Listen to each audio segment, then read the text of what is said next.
Why you always so mad? You must ain't got no man because you don't never smile.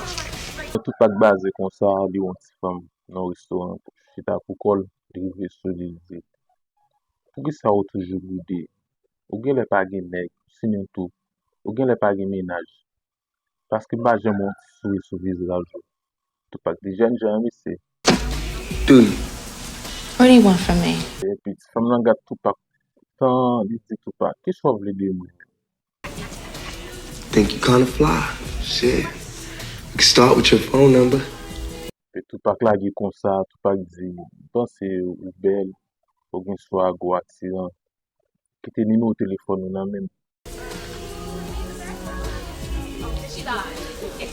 What's your name? Lucky.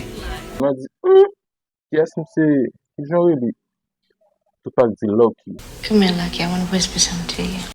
Fama di, I wanna whisper something to you. Sa ve di, nta reme al soufri di to atimo nan zore. Fama gitan da mou tout pa se. Let's cut the bullshit, okay? Now, what do you really, really want from me? Telman da mou tout pa, di, let's cut the bullshit. Suspend pali Paul sans sa yo. Ki so vreman vle de mwen men. You want to smell my punani?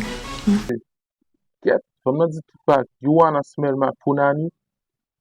Ou ta reme pren sant punani? Nou kon sa punani, nou gout si mwen. Yeah? Yeah? You like that, huh? Fam nan tou sou sa, tou get ap ve moun pou yo deplase, pou tout pa kal pren sant punani. Pe se kon sa, nou kat film sa deja ti man, bi se tout sa. Tout pa te di lel te kwaze ti fam nan nan restoran. Ba ave nou ti fam sa, nou men son atis. Abone tan pri, pataje la on san, mette nan favori.